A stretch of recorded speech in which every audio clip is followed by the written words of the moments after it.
أعوذ بالله من الشيطان الرجيم. ينبأ الإنسان يومئذ بما قدم وأخر بل الإنسان على نفسه بصيرة ولو ألقى معاذيره. السلام عليكم ورحمة الله وبركاته. إن الحمد لله نحمده ونستعينه ونستغفره ونعوذ بالله من شرور أنفسنا ومن سيئات أعمالنا. من يهده الله فلا مضل له وما يضلل فلا هادي له. أشهد أن لا إله إلا الله وحده لا شريك له وأشهد أن محمدا عبده ورسوله صلى الله عليه وسلم تسليما كثيرا. أما بعد. Alhamdulillah, segala puji bagi Allah Subhanahu wa taala yang masih memberikan kita kesehatan, yang masih memberikan kita kekuatan, yang memberikan kita nikmat yang sangat banyak sekali. Sampai-sampai apabila seorang itu hendak menghitung nikmat Allah Subhanahu wa taala yang diberikan kepada dia, niscaya tidak akan bisa menghitung nikmat tersebut. Sebagaimana firman-Nya, wa in ta'uddu ni'matallahi la tuhsuha, apabila kalian hendak menghitung nikmat Allah Subhanahu wa taala yang diberikan kepada kalian, niscaya kalian tidak akan pernah dapat menghitungnya. Surat Ibrahim ayat yang ke-34.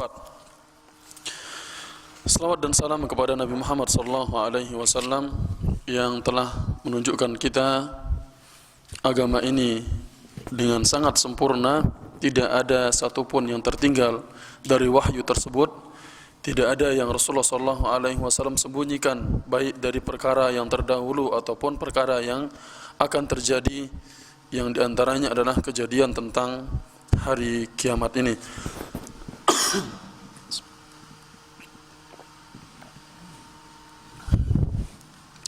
Pada pembahasan sebelumnya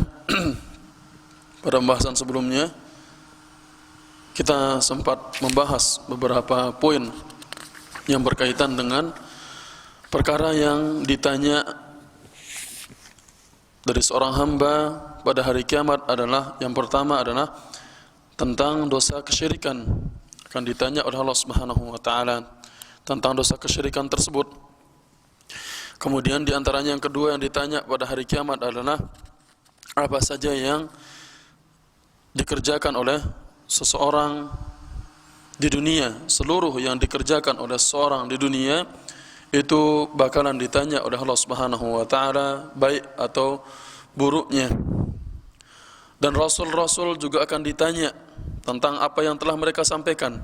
Umat-umatnya juga ditanya apakah rasul itu menyampaikan berita yang sebenar-benarnya dari Allah Subhanahu wa taala, sebagaimana disebutkan dalam surat Al-A'raf ayat yang ke-6 sampai 9.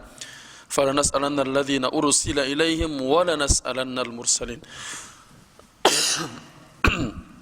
Berikutnya Rasulullah SAW menyebutkan bahwasanya tidak akan bergeser kaki seorang hamba pada hari kiamat sampai dia akan ditanya 4 perkara.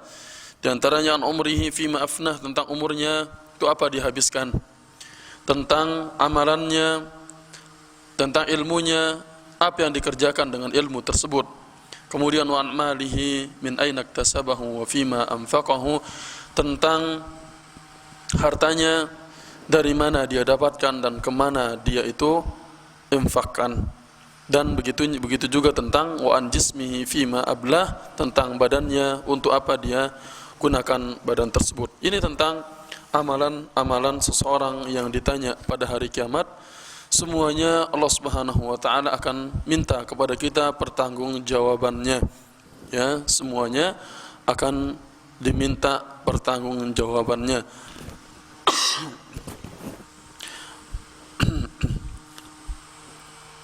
Berikutnya yang ditanya oleh Allah Subhanahu wa taala pada hari kiamat adalah tentang nikmat yang kita bersenang-senang dengannya.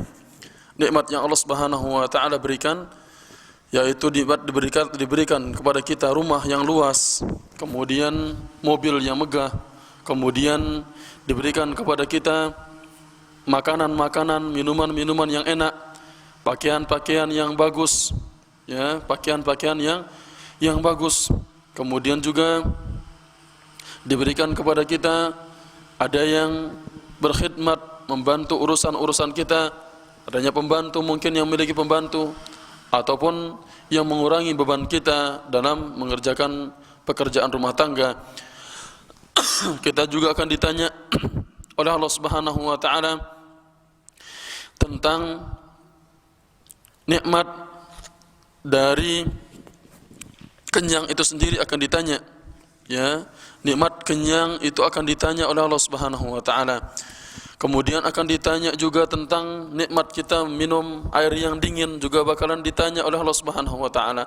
Nikmat kita bernaung di bawah bangunan atau rumah yang enak juga akan ditanya. Nikmat kita bisa tidur nyenyak juga ditanya. Nikmat kita minum minuman madu juga akan ditanya. Dan riwayat tentang ini sangat banyak sekali tentang kenikmatan. Dan itu disebutkan dan Allah Subhanahu wa taala dalam surat At-Takatsur ayat yang ke-8, "Tsumma la tus'alunna yawma idzin 'anil na'im." Kemudian kalian benar-benar akan ditanya, ya, yauma idzin, pada hari itu, tentang kenikmatan ini. Kita menceritakan di situ pada minggu lalu tentang bagaimana kisah Abu Bakar dan Umar yang keluar dari rumahnya karena lapar. Kemudian mereka pergi bertamu ke rumah salah seorang Ansar dan diberikan dia minum air yang dingin, kemudian diberikan dia makan korma, ya, setangkai korma dimakan, kemudian juga diberikan dia, ya, disembelihkan bagi dia kambingnya, disembelihkan bagi dia kambing dan dimakan kambing tersebut, ya, dimakan kambing tersebut. Kemudian singkatnya Rasulullah mengatakan kepada Abu Bakar dan Umar, "La tus'alunna an hadzan na'imi yaumal qiyamah." Kalian bakalan ditanya tentang nikmat ini pada hari kiamat. Kalian akan ditanya tentang nikmat ini pada hari kiamat. Nikmat kenyang itu akan ditanya oleh Allah Subhanahu wa taala. Kita melihat betapa banyak orang-orang di Suriah, orang-orang di Somalia, mereka tidak memiliki makanan. Ya, sampai-sampai mereka memakan rumput, memakan apa saja yang hijau mereka makan, sampah mereka cari, mungkin ada yang bisa mereka gunakan untuk menutupi rasa lapar mereka. Sedangkan kita diberikan nikmat oleh Allah Subhanahu wa taala, nikmat itu kadang-kadang kita buang, kita sepelekan, kita enggak pedulikan. Kita masak, ibu-ibu yang masak banyak-banyak dimasak padahal hanya dia dan suaminya saja. Ya, bagus bagi ibu-ibu memasak, ya, masak yang banyak itu bagus. Tetapi apa? Bagi juga tetangga untuk memakannya. Sebagaimana nasihat Nabi kepada Abu Hurairah, kalau kamu masak fa'akthir maraqaha, kalau kamu masak banyakkan kuahnya. Artinya mungkin tetangga sebelah dikasih mereka untuk bisa mencicipi masakan kita. Jangan sampai kita mengambil nasi banyak-banyak di piring, toh juga yang kita makan setengahnya, sisanya bakal dibuang. Ambil secukupnya, karena itu nanti diminta pertanggungjawabannya pada hari kiamat. Ada beberapa yang akan saya tambah masalah nikmat ini, karena nikmat yang poin yang di sini banyak kita lalai darinya. Kita semua sama. Rasulullah SAW bersabda dalam hadis yang lain, ya, ni'matani maghbudun fiha katsirun minan nas, nikmatus sihhati wal faragh. Ada dua nikmat yang orang itu banyak tertipu, yaitu nikmat sehat dan waktu luang. Ketika sehat kita bisa ngapa-ngapain aja, apapun yang kita inginkan kita kerjakan. Ya, ketika sakit sudah bagi kita tahu ternyata nikmat sehat itu sangat berharga. Coba seandainya aku sehat, aku akan begini dan begini. Ya, ketika sehat dia lali, ketika sakit baru ingat kepada Allah Subhanahu wa taala. Kemudian nikmat waktu luang. Ya, waktu luang ini adalah banyak orang tertipu dengannya. Waktu luang kadang-kadang kita gunakan banyak untuk, ya, kegiatan-kegiatan yang tidak ada manfaatnya. Isi waktu luang tersebut dengan hal-hal yang positif, karena waktu itu akan ditanya oleh Allah Subhanahu wa taala sebagaimana firman-Nya, wal 'asr, demi masa. Di situ para tafsir mengatakan masa ini akan diminta pertanggungjawabannya. Rasulullah sallallahu alaihi wasallam juga bersabda, "Inna awwalu ma yas'alul 'abdu anhu yaumal qiyamati minan na'imi an yuqala lahu alam nusihha laka jismak." Di antara yang pertama kali ditanya kepada seorang hamba pada hari kiamat nanti adalah dari nikmat tersebut, yaitu dikatakan kepada dia, "Ya, bukankah kami telah menyehatkan badan kamu, kemudian kami telah mengenyangkan kamu dengan air yang dingin." Ya, ini adalah ditanya pada hari kiamat tentang kesehatan badan kita, kemudian juga kita minum dengan air yang dingin, bukan berarti air panas, berarti tidak. Kenapa disebutkan air yang dingin? Karena dengan air dingin itu dapat menghilangkan rasa haus dari seseorang. Kemudian juga nikmat ini semua adalah nikmat yang mudah bagi seseorang untuk mendapatkannya.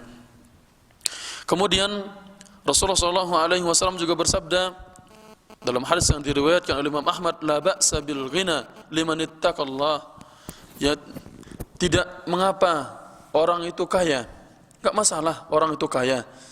Bukan tidak boleh, tapi liman ittaqallah, bagi siapa yang bertakwa kepada Allah Subhanahu wa taala. Kalau dia bertakwa kepada Allah Subhanahu wa taala, silakan dia kaya. Artinya, dia tahu hak orang pada hartanya.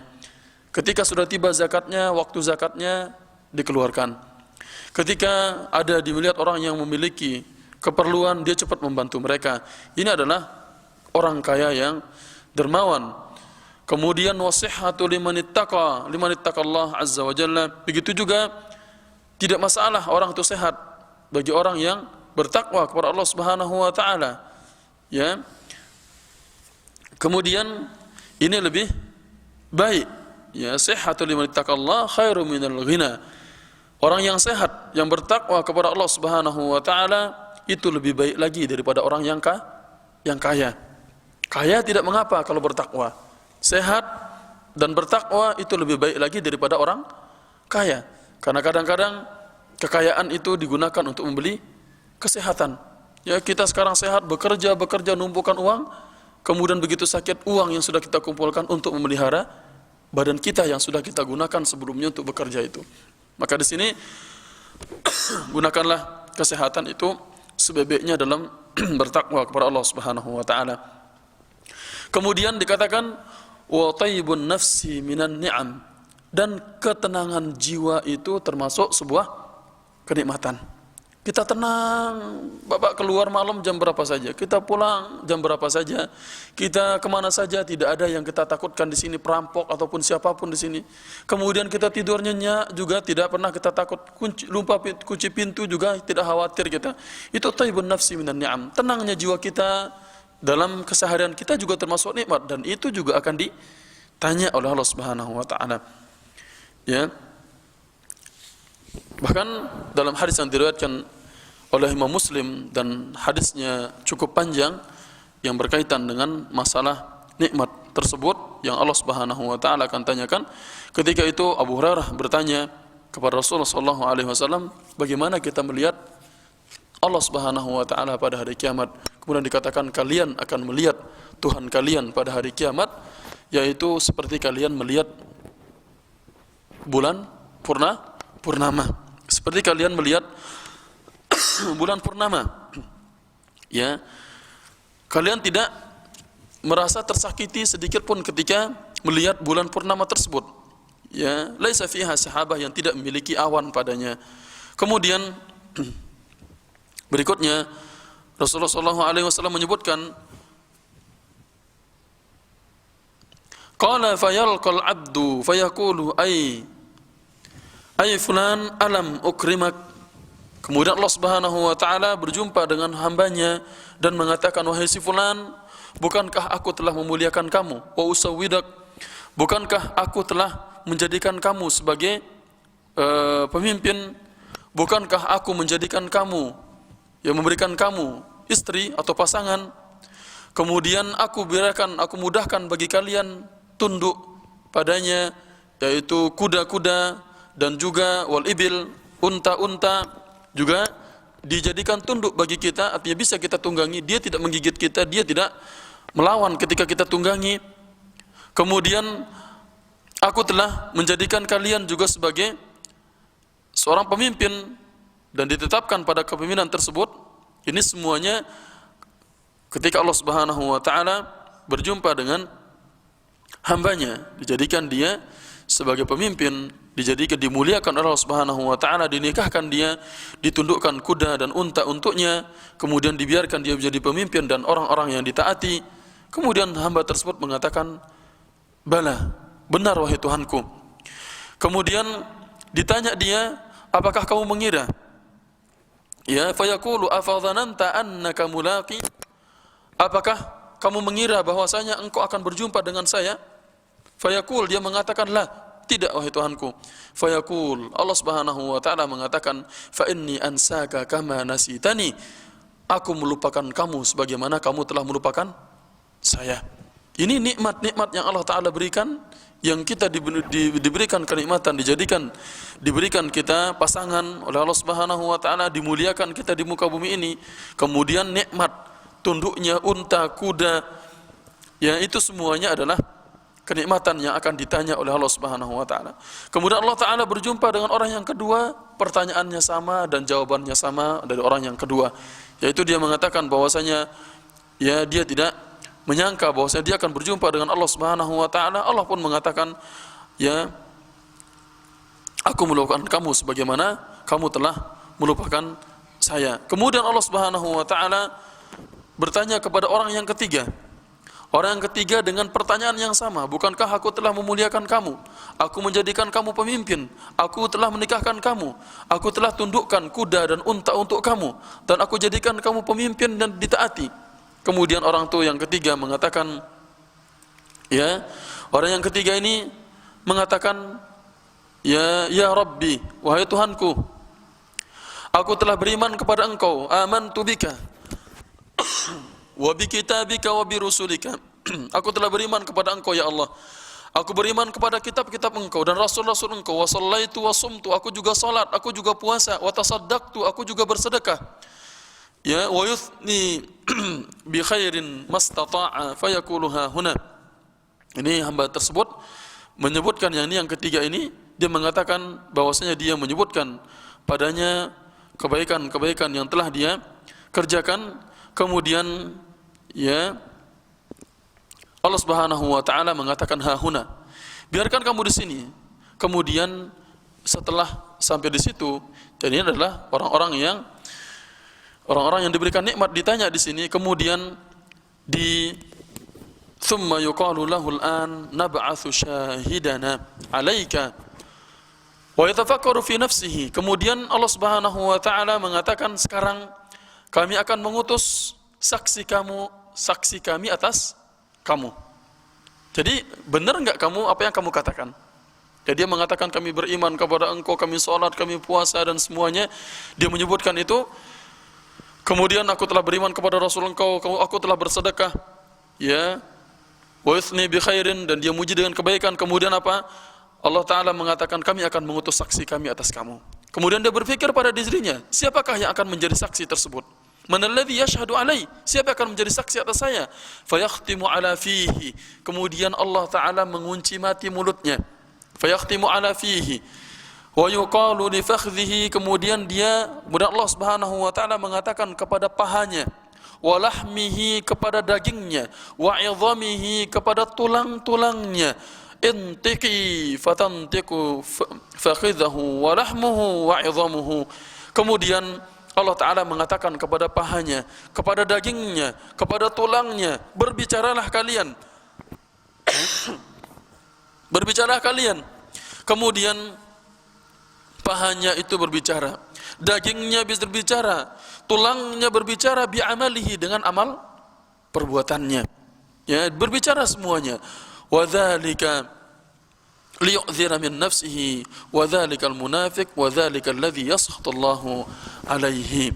Kemudian berbicaralah semua yang berada pada badan dia.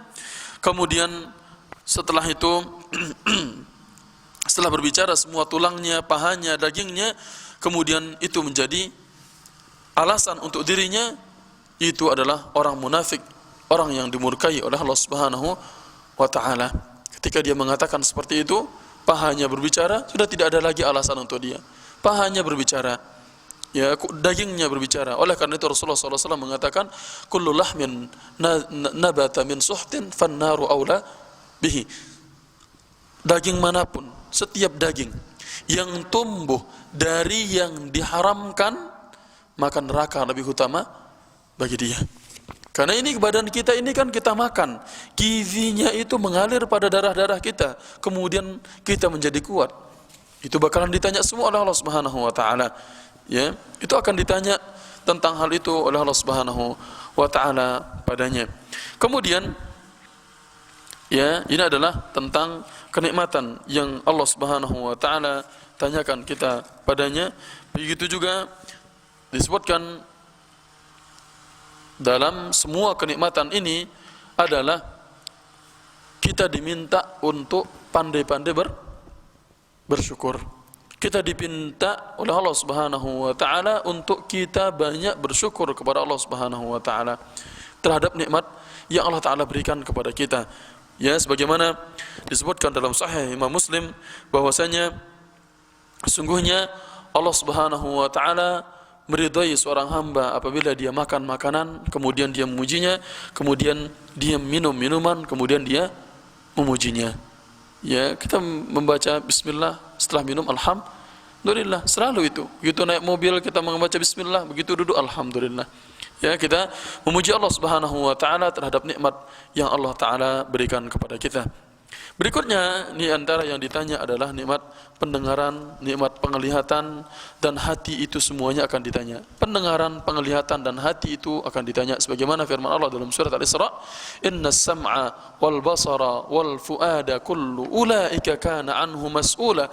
Sesungguhnya pendengaran tersebut, penglihatan, dan hati, semuanya itu akan diminta pertanggungjawaban oleh Allah Subhanahu wa taala.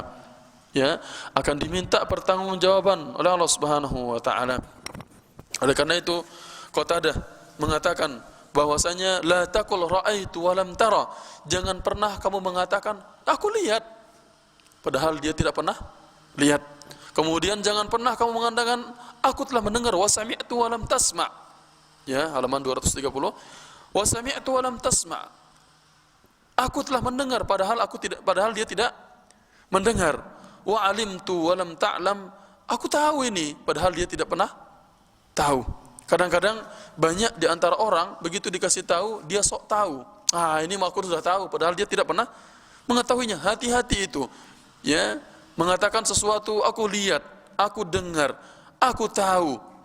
Ya, ini sudah aku tahu padahal dia tidak pernah pelajari. Kadang-kadang kesombongan menyebabkan orang sampai mengatakan seperti itu. Sungguh banyak kita jumpai di tengah masyarakat yang mengatakan seperti ini.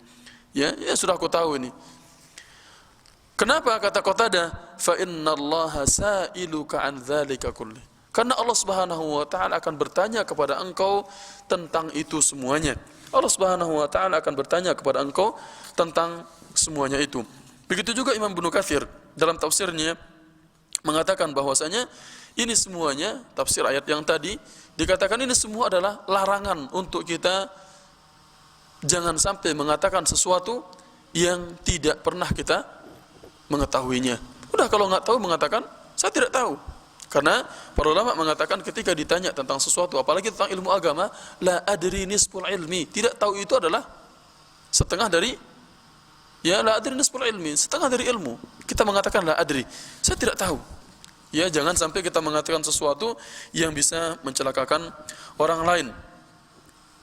Bahkan dalam Sunan Abi Daud dikatakan bahwasanya, ya, dalam ketika dijelaskan tentang firman Allah Subhanahu wa taala, ijtanibu katsiran minadh-dhanni inna ba'dadh-dhanni itsm.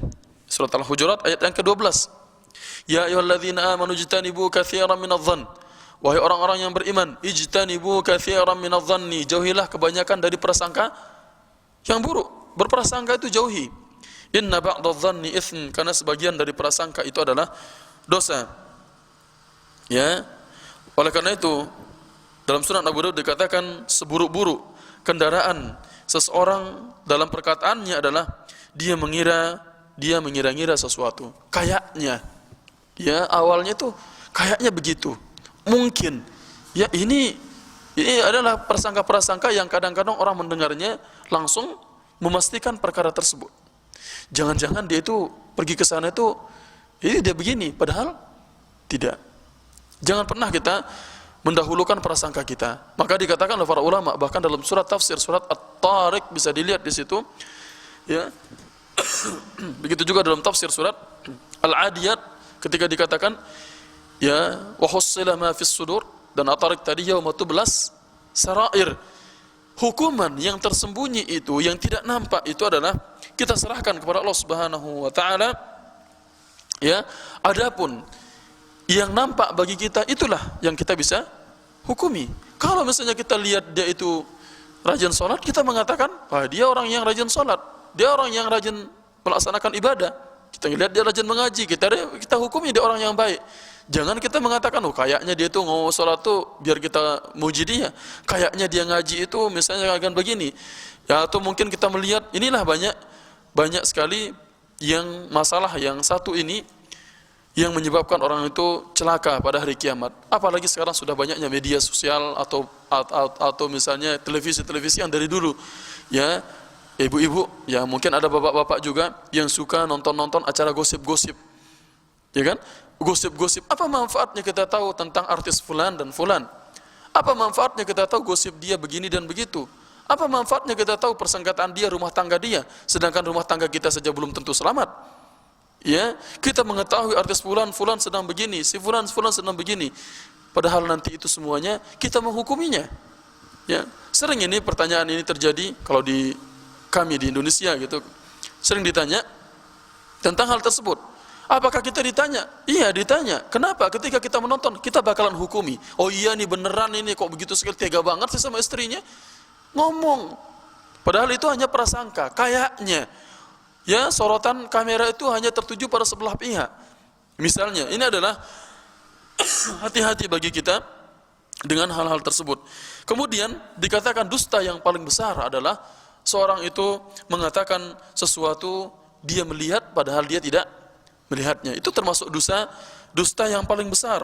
Kemudian bahkan dikatakan dalam hadis yang sahih, ya, dalam hadis yang sahih disebutkan bahwasanya termasuk perbuatan kebohongan seseorang adalah dia mengatakan aku telah bermimpi padahal dia tidak bermimpi. Ya, aku bermimpi tadi malam begini adalah termasuk kebohongan. Ya, termasuk kebohongan. Bahkan dikatakan bahwasanya seseorang yang memindah-mindahkan pembicaraan orang lain, ya, orang-orang yang suka memindah-mindahkan pembicaraan orang lain, ya, semua yang didengar diceritakan itu termasuk orang yang paling bohong, kata Nabi SAW. Yaitu orang yang paling bohong adalah orang yang dia menceritakan semua yang dia pernah dengar.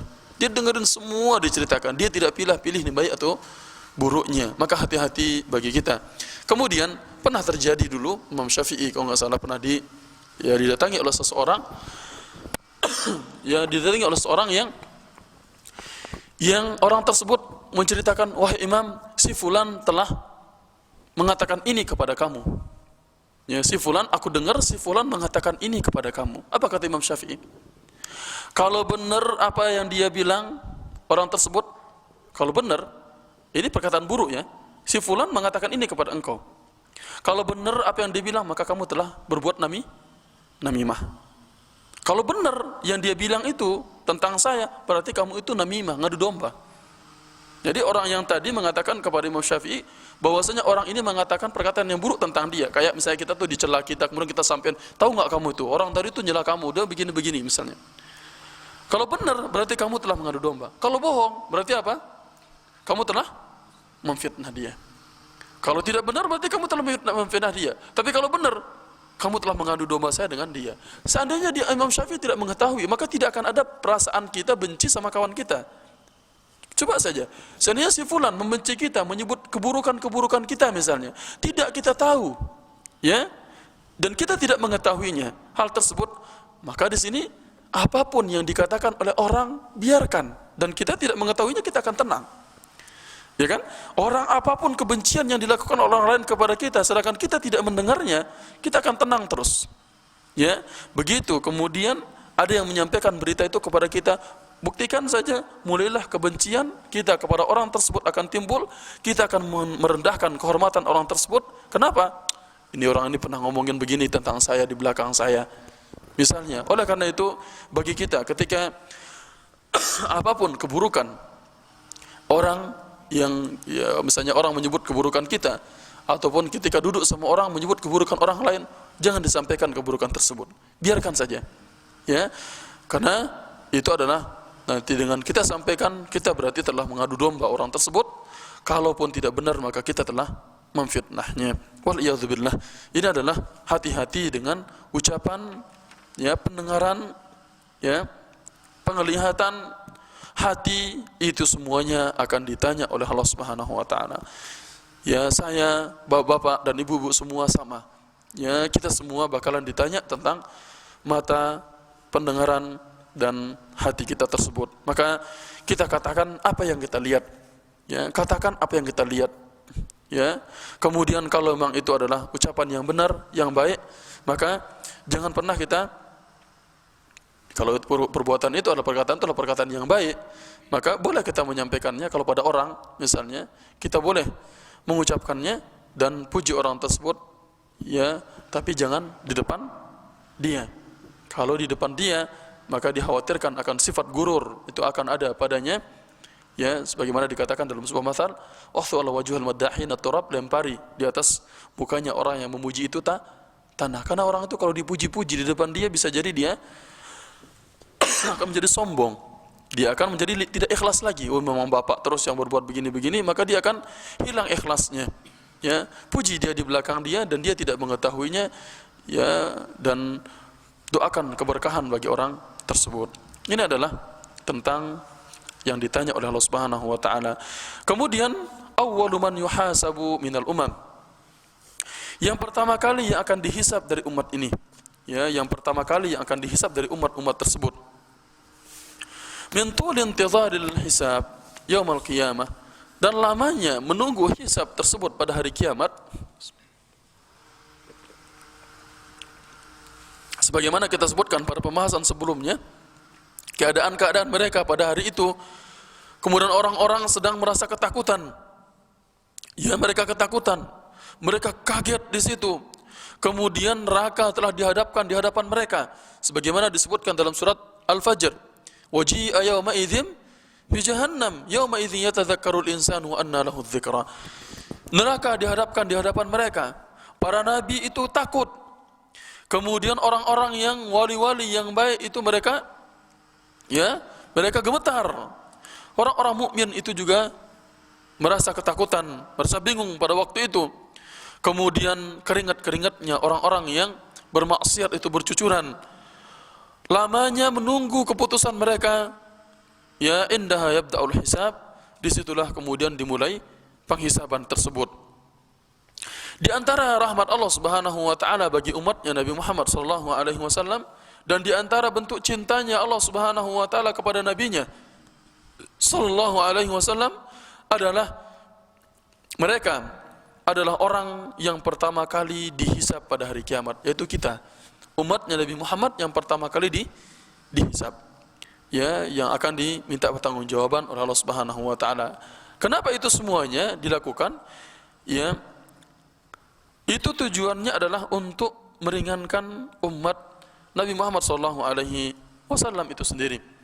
Kalau misalnya kita, Pak, kita di sini, ya, akan dites semua.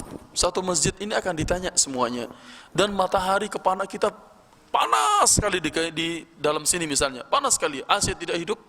Kemudian derajat di dalam itu sampai 36 atau mungkin 37, udah panas banget. Ya, bagaimana kalau matahari didekatkan? Bandingkan saja, ini hanya pendekatan.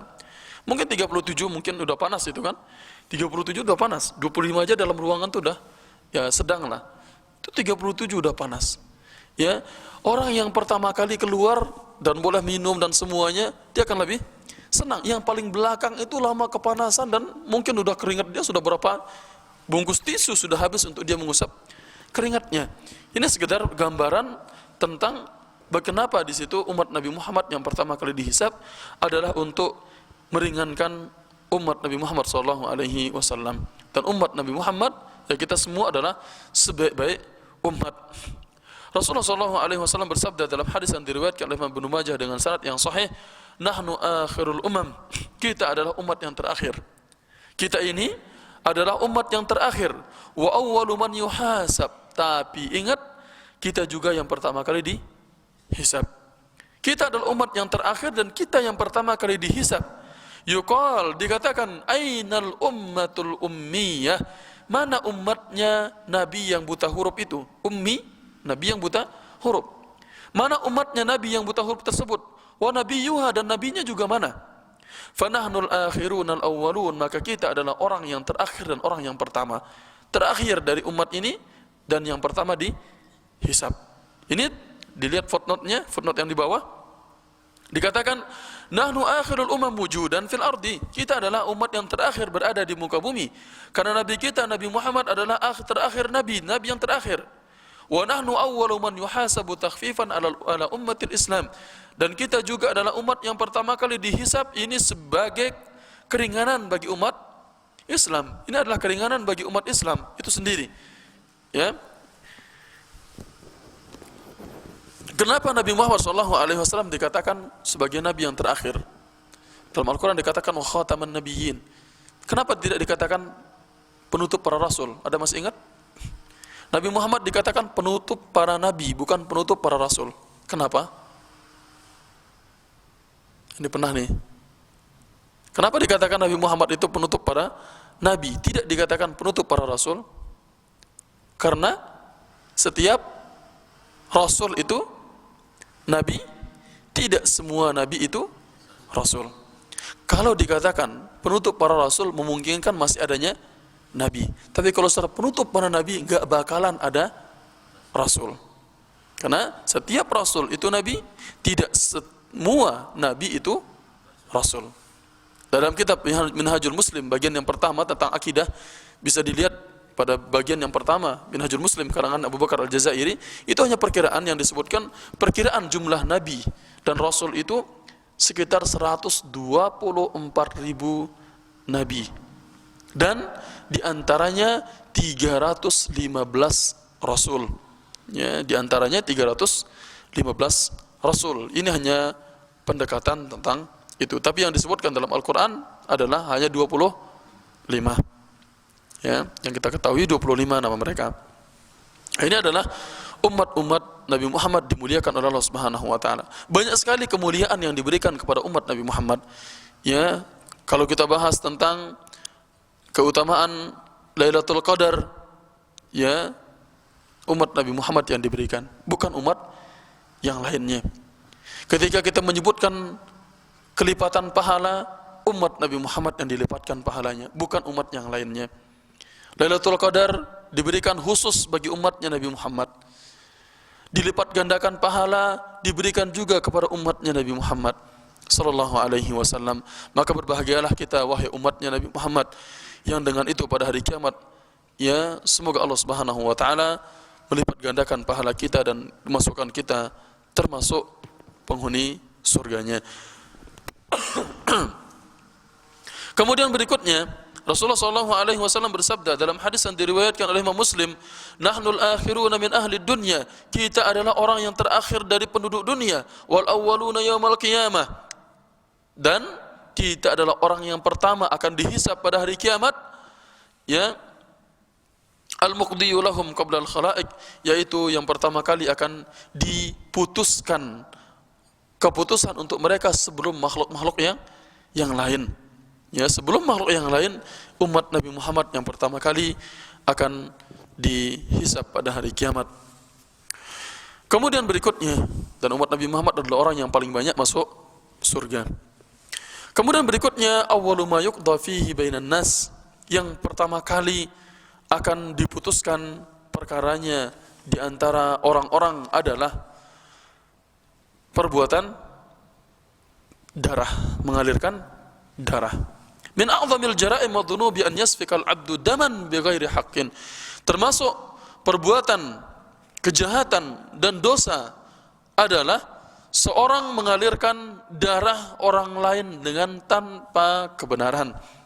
dan mengalirkan darah orang lain dengan tanpa kebenaran. Dan pada zaman kita ini sangat disayangkan, ma'al asaf, ma'antisharil alatin wa aslihat qatl. Dengan menyebarnya alat-alat dan juga senjata-senjata yang membunuh, baik itu misalnya min musaddasat mutanawwi'ah, yaitu pistol-pistol atau senjata-senjata api yang bermacam-macam bentuknya, yang sangat mudah sekali digunakan, ya, dan yang lainnya. Ya, dan ini adalah jatuh pada sebagian orang, cepat sekali dia untuk melakukan pembunuhan. Rasulullah SAW telah menyebutkan itu adalah di antara ciri-ciri kiamat. Silakan dibuka ciri-ciri kiamat pada kitab sebelumnya yang sudah kita selesaikan.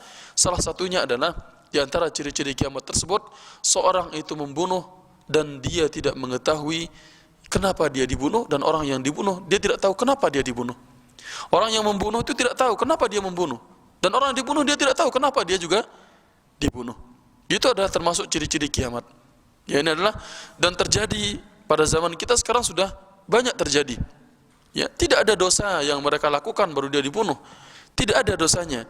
Bahkan orang-orang yang tidak berdosa, yang anak-anak kecil, perempuan-perempuan, orang tua, ya itu semuanya kena dengan pembunuhan tersebut. Satu bom dijatuhkan, udah berapa banyak orang meninggal dunia dibuat, dan itu adalah yang pertama kali akan ditanya oleh Allah Subhanahu wa taala, akan diputuskan. Rasulullah SAW bersabda, la taqumus sa'ah hatta yakthurul haraj. Tidak akan terjadi hari kiamat sampai banyaknya al-haraj. Apa al-haraj tersebut? Rasulullah SAW mengatakan al-qatl. Al-haraj tersebut adalah al-qatl, yaitu pembunuhan. Al-qatl, pembunuhan. Kemudian karena besarnya hak tentang darah tersebut, dan ini adalah akan dikisos, ya. Allah Ta'ala berfirman, ya, min ajli dzalik katabna, dikatakan pada satu surat An-Nisa, anna an-nafsa bin nafsi wal 'aina bil 'aini wal anfa bil anfi wal udhuna bil udhuni was sinna bis sinni wal juruha qisas. Ini yang akan diminta pertanggungjawaban. Dikatakan jiwa dibalas dengan jiwa. Anna an-nafsa bin nafsi wal 'aina bil 'aini, mata dengan mata, wal anfa bil anfi, hidung dengan hidung, wal udhuna bil udhuni, telinga dengan telinga, ya, wasinna bisinni, gigi dengan gigi. Kemudian apa? Wal juruha qisas, luka pun dibalas dengan luka. Itu harus dikisos. Ya, dan ini adalah yang akan diminta pertanggungjawaban oleh Allah Subhanahu wa taala dengannya pada hari kiamat. Kemudian Rasulullah SAW bersabda, awwalu ma yuqda bainan nas yaumal qiyamati fid dima. Yang pertama kali akan diputuskan perkaranya di antara orang-orang semua pada hari kiamat adalah tentang darah. Yang pertama kali diputuskan perkaranya pada hari kiamat adalah tentang darah. Kemudian Rasulullah SAW juga menyebutkan, yaji'ur rajulu akhidan biyadir rajul. Siapa saja membunuh orang, sekarang Bapak lihat, satu pilot menurunkan bom, apa namanya itu, birmil, apa namanya itu, bom itu, berapa banyak orang meninggal dunia. Dan masing-masing dia akan bawa pada hari kiamat dan akan diputuskan urusannya.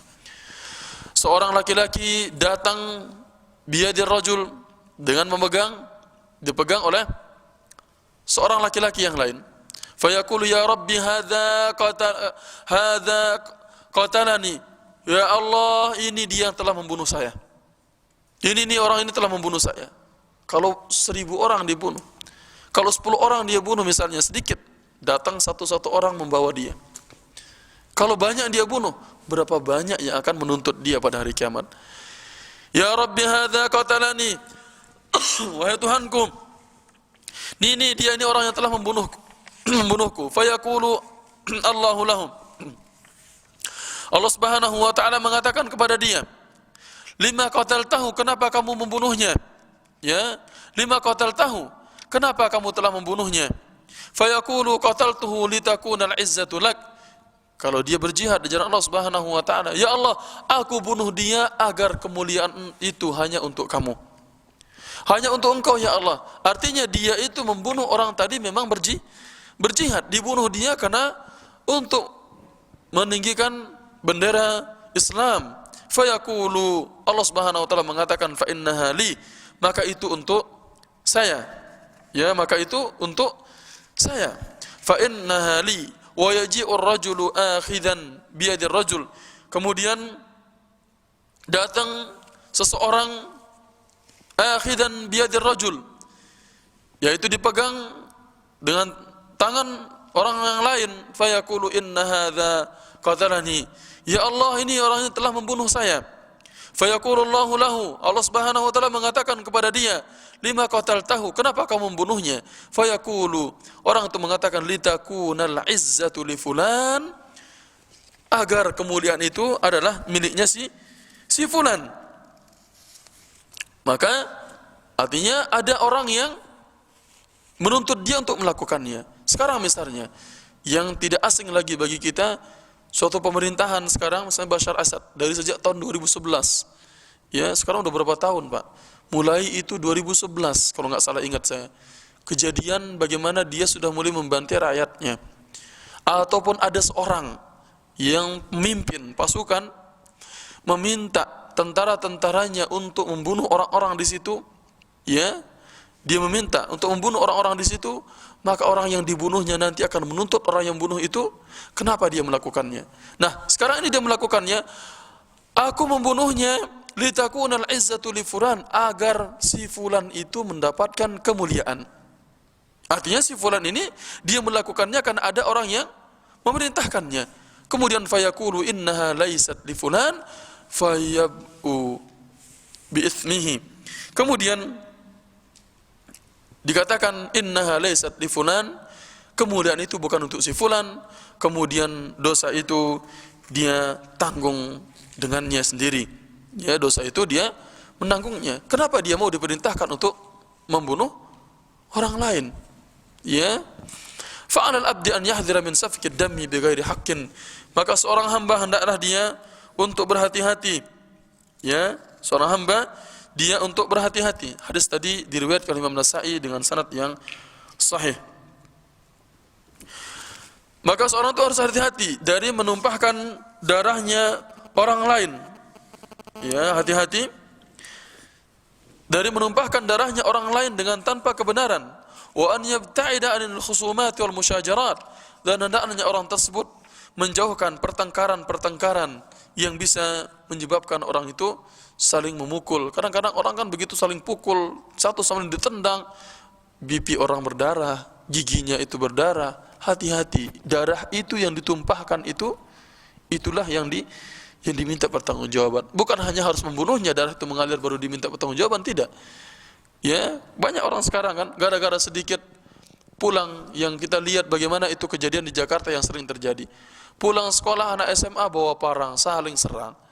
Naik kereta api siang-siang hari nggak berani kita Kadang-kadang anak-anak itu begitu jumpa satu kawan dengan yang lain sudah saling tunggu di terminal yang satu, kelahi tawuran. Ya, bahkan sampai-sampai waliyadzubillah sampai terjadi pembunuhan. Ya, satu geng satu dengan geng yang lain begitu berjumpa saling pukul. Waliyadzubillah.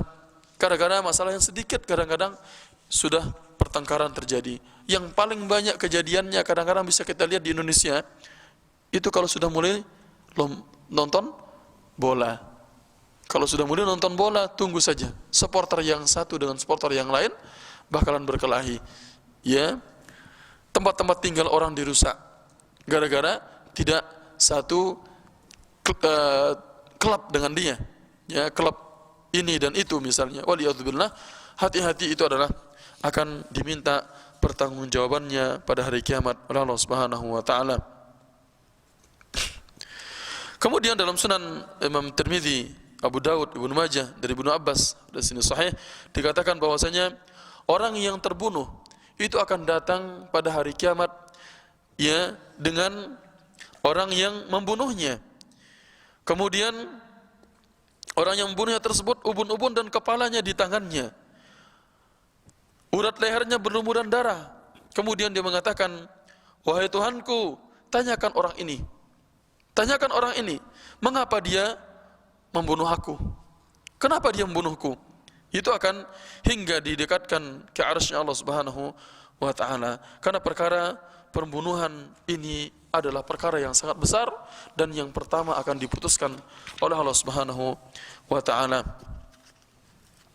Oleh karena itu Ibnu Hajar mengatakan ketika menjelaskan hadis yang tadi, bahwasanya hadis ini menunjukkan betapa besarnya urusan pembunuhan tersebut, ya, suatu yang dimulai yang paling penting yaitu dosa pembunuhan, kemudian menunjukkan dosa ini adalah dosa yang sangat besar yang dilakukan oleh seseorang. Ini adalah tentang bagaimana Allah Subhanahu wa ta'ala memutuskan urusan darah pada hari kiamat. Kemudian berikutnya halul ibadi yaumal fasli wal qada, bagaimana keadaan orang-orang pada hari diputuskan keadaan mereka. Ini hampir sama dengan pembahasan kita sebelumnya, ya, yaumal mahsyari wal qada, pada hari di padang mahsyar dan bagaimana diputuskan urusan-urusan pada waktu itu. Ya, tawilun asirun illa ala man yassarahu Allah taala alaihi. Pada hari itu adalah hari yang sangat panjang, hari yang sangat susah, kecuali yang Allah taala mudahkan urusan mereka pada hari itu. Dan orang-orang pada hari itu bermacam-macam bentuknya. Ya, ketika pada hari itu macam-macam bentuk orang. Wa indal irdi alal karimil jabbar jalla jalaluh. Ya, mereka bagaimana di situ ketika diputuskan keadaan mereka pada waktu itu, ketakutan yang sangat berat menyelimuti mereka. Masing-masing mereka berlepas satu dengan yang lain. Satu orang dengan orang yang lain berlepas. Wa yunsa kulladzi nasabin nasabahu wa qarabatahu. Setiap orang melupa kerabat dan nasabnya. Kerabat dan nasabnya sudah dilupakan di situ. Tidak ada yang satu dengan yang lain saling mencari. Ya, ibu dengan bapak, anak, istri, saudara, semuanya tidak akan saling berjumpa pada waktu itu. Ya, sebagaimana firman Allah Subhanahu wa taala dalam surat Al-Mu'minun ayat yang ke-101, "Fa idza nufikha fis suri fala ansaba bainahum yawma idzin wala yatasaalun." Maka apabila ditiup trompet tersebut, fala ansaba bainahum yawma idzin wala yatasaalun. Tidak ada nasab-nasab pada mereka pada hari itu, yang satu sama lain saling tanya nasabnya, mana ibu kamu, bapak kamu, mana ibu saya, tidak ada. Wala yatasaalun. Ya. Ini adalah yang berkaitan dengan bagaimana mereka pada waktu tersebut. Bagaimanapun juga kedekatan seseorang, ya, satu sama lain, persahabatannya, bagaimanapun juga tingkat kecintaan yang satu dengan yang lainnya, pada hari itu mereka akan berlepas diri pada hari kiamat. Ya, setiap orang akan mengatakan diriku dan diriku, masing-masing akan berlepas diri dari kawannya, dari orang lain.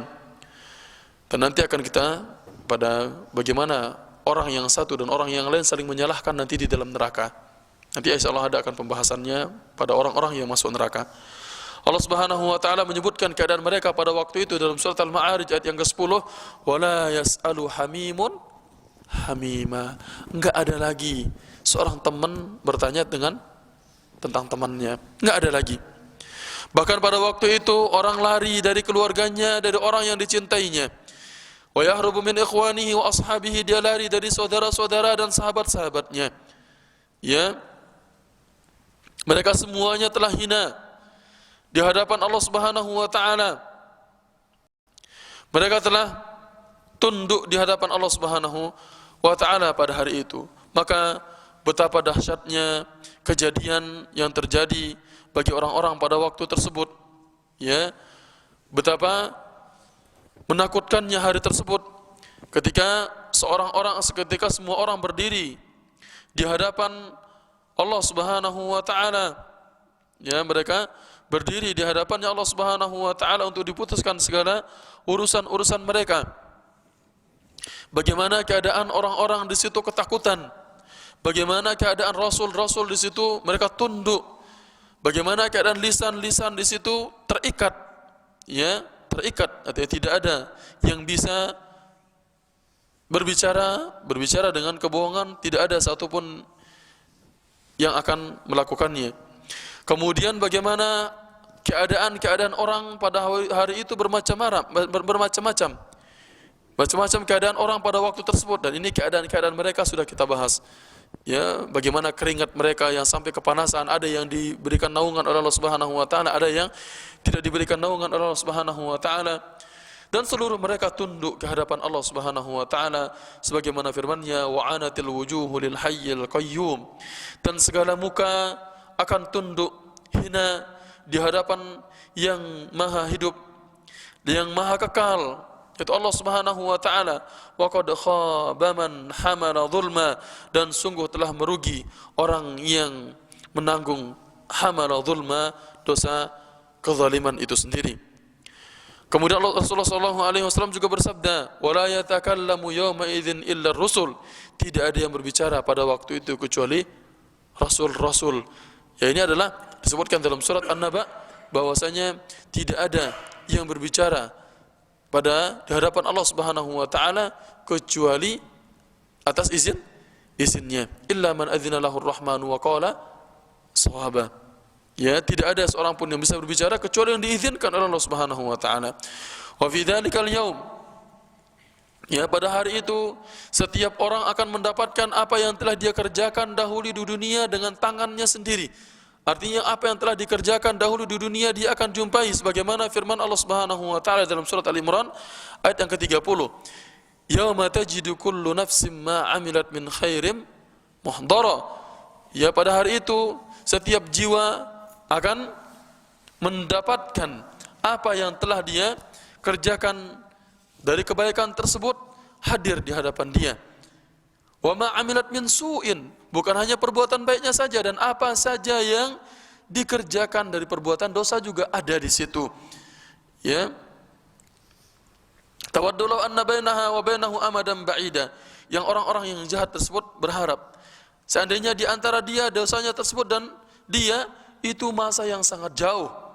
Wa yuhadzirukumullahu nafsah wallahu raufum bil ibad. Ini amalan yang kita kerjakan besar kecilnya akan ditampakkan, sebagaimana disebutkan dalam surat Al-Kahfi misalnya, bahwasanya apapun yang telah dikerjakan itu tercatat dan semua akan diminta pertanggungjawaban oleh Allah Subhanahu wa taala. Ini keadaan mereka pada waktu itu, sangat menakutkan hari itu.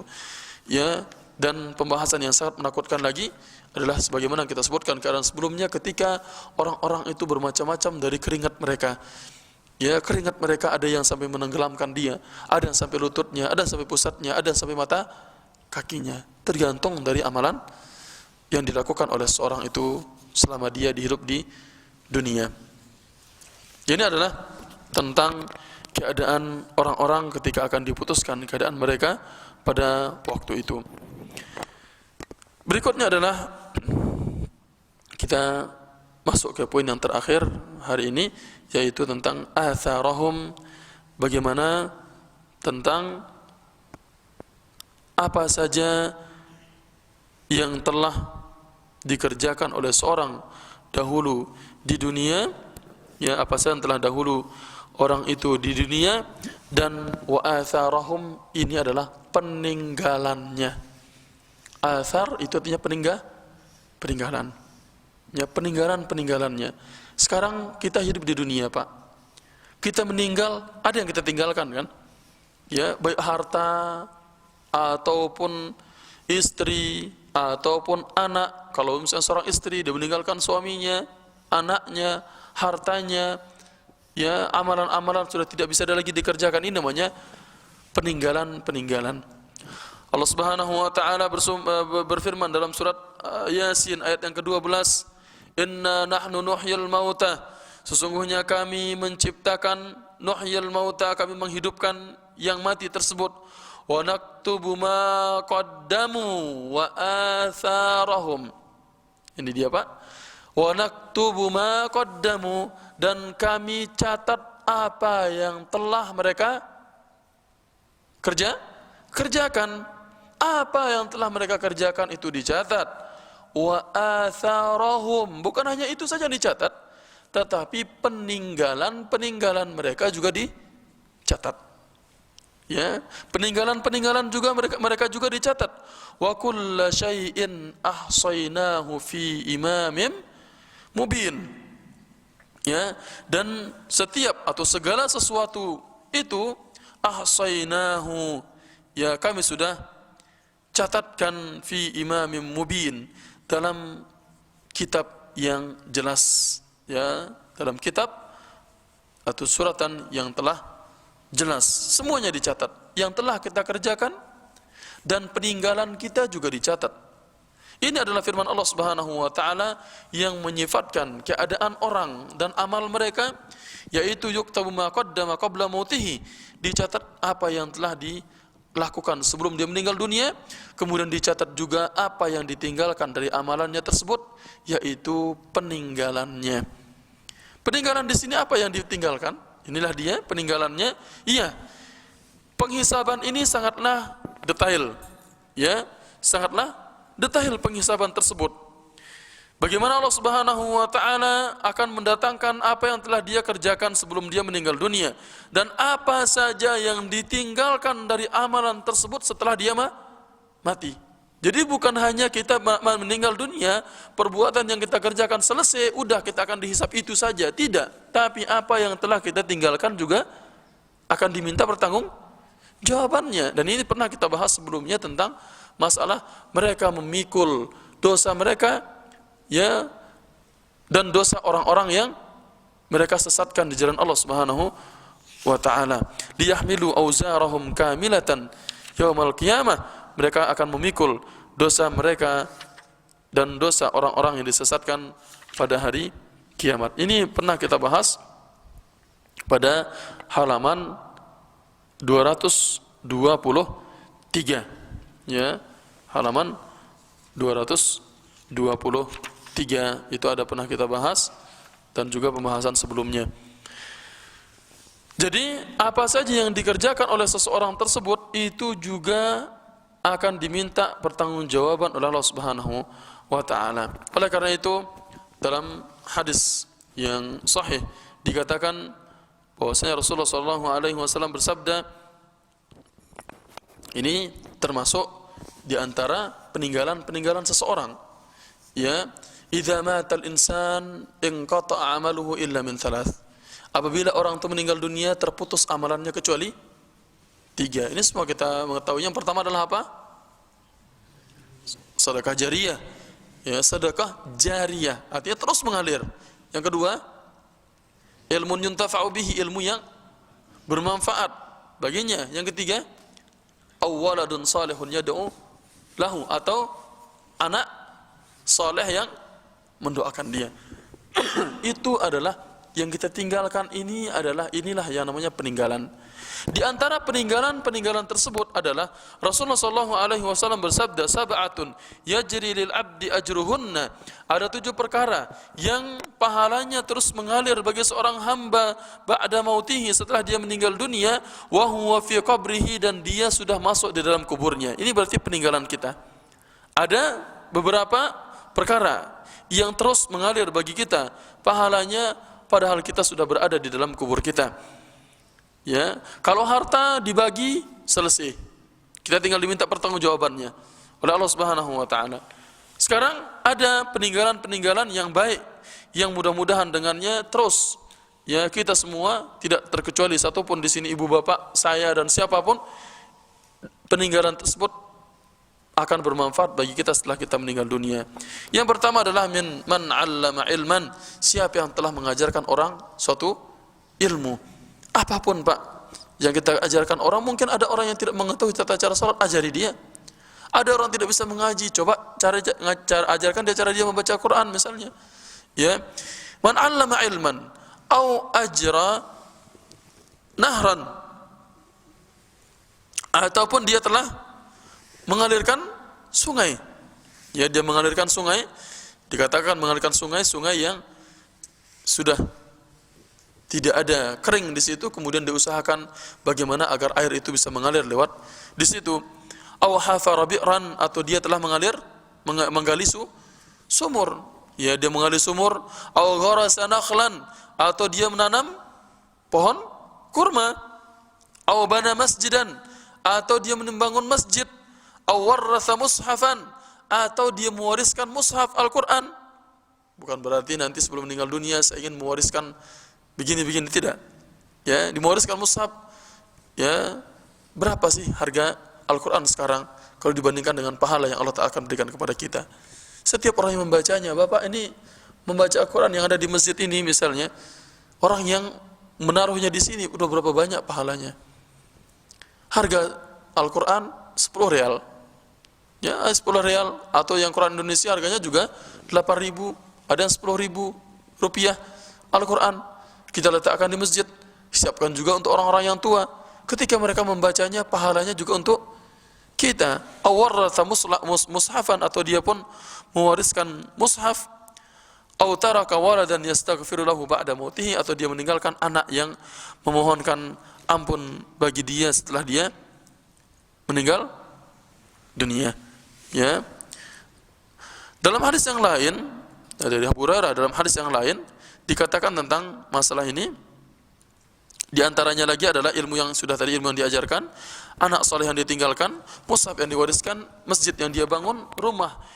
Yang satu lagi riwayat dikatakan atau baitan libni sabilin banahu, rumah yang dibangunkan untuk ibnu sabil.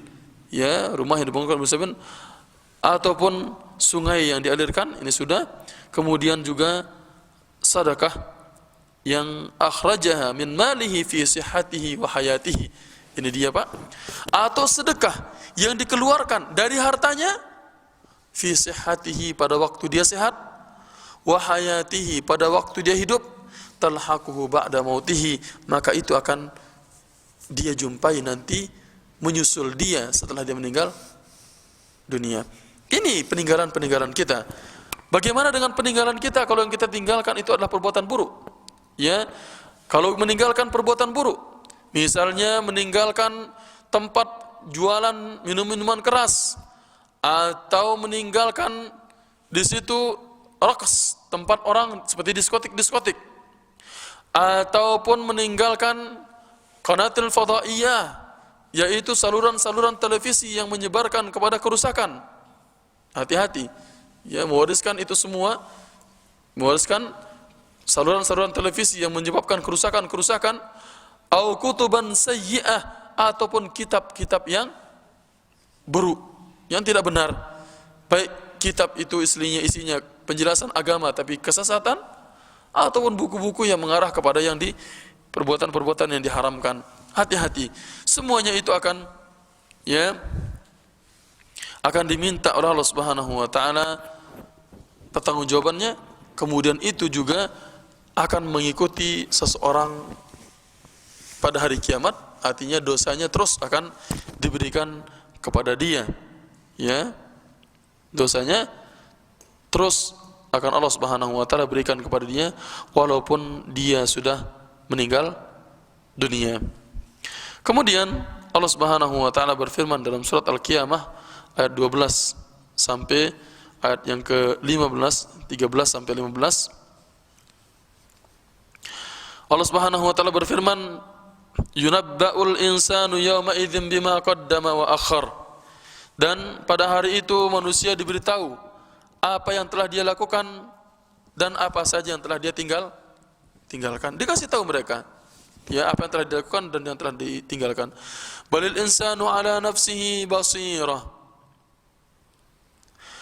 Bahkan manusia itu, ya, ala anggotanya itu ala nafsihi basira, akan menjadi saksi terhadap dirinya sendiri.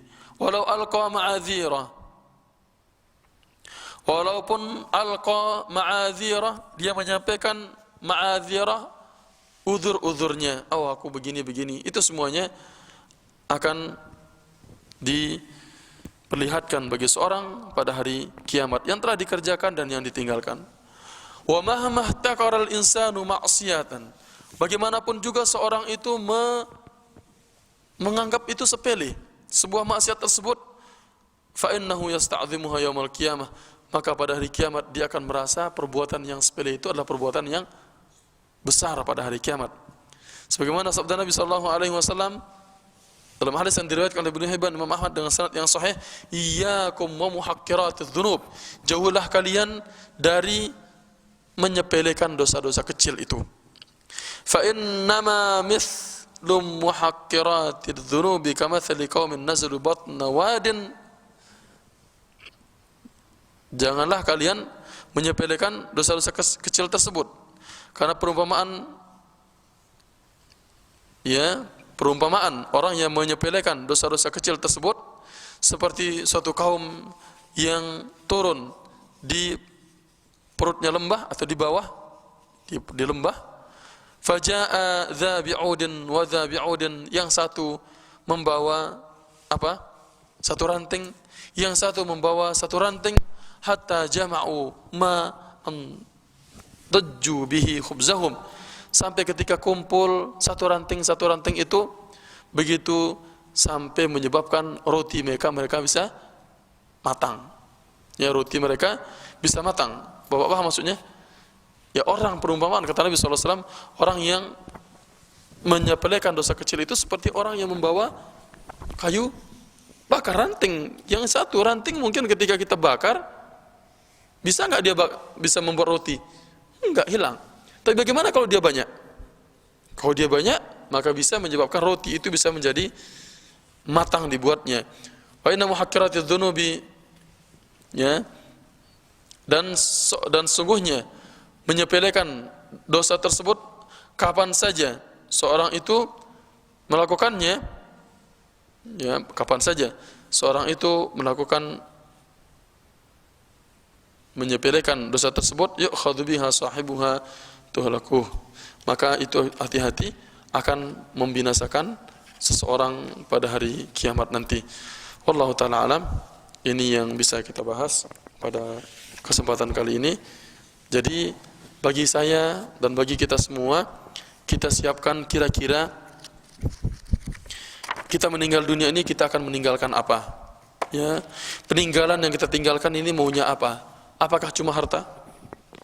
Ya, ini adalah peninggalan itu sendiri yang paling baiknya adalah meninggalkan keluarga kita dalam keadaan menjadi orang-orang yang saleh, beriman kepada Allah Subhanahu wa taala, dan jangan pernah meremehkan yang namanya dosa kecil. Kita tutup sampai di sini. Subhanakallahumma wa bihamdika asyhadu an la ilaha illa anta astaghfiruka wa atubu ilaik. Wassalamualaikum warahmatullahi wabarakatuh.